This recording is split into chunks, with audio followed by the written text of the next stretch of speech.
Turning to Upper Valley news, let's join John O'Connor. He has an affordable housing roundtable and West Lebanon discussion that's on the way now. Thanks, Laura. We're at the Kilton Public Library where there was the Affordable Housing Roundtable headed up by Representative Kuster.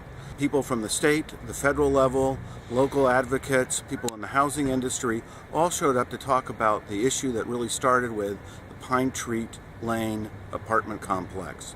It's a big issue that's going to take off all across the country. You know, Pine Tree is the first to mature in New Hampshire, but what we heard from the United States Department of Agriculture, Ted Brady, is that we have more of these projects across New Hampshire and then hundreds of projects all across the country. So I think we really need, long term, we need a federal solution. I'll be working with the USDA and my colleagues, bipartisan colleagues in the Congress, to come up with a solution going forward.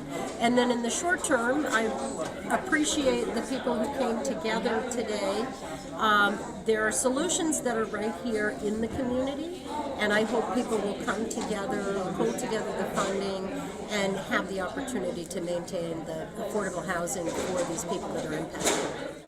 What was really interesting in today's conversation was how the Pine Tree Lane apartments really are the tip of the iceberg. Representative Kuster talked about that, but what we're seeing is 30, 40 years ago, loans were made for affordable housing. These loans are coming due, and they're going to come due over the next 5 to 10 years. And as they come due, these houses that were in an affordable property complex are going to be turned over and allowed to go to market rates.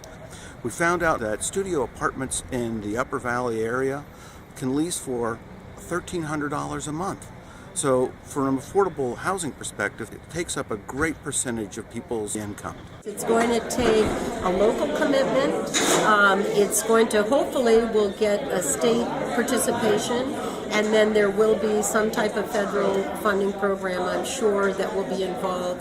But as you could tell from the panel, these issues all over the state are very, very complex. The roundtable discussion centered on the fact that this was not just going to be handled at the federal level, but there needed to be state input as well. At the state level, Senator David Pierce really focused on the need for revenue to solve this problem. The state doesn't have the funds to invest in this because of the budget gimmicks that are going on in Concord right now, and I think the adults have to sit down at the table and really take a look at revenues.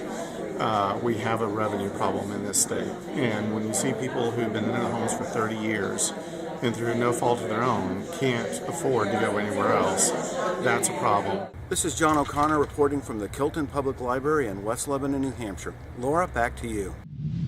Thanks, John. YCN News will continue coverage of the Pine Tree Lane apartments and affordable housing issues in the Upper Valley and across our region.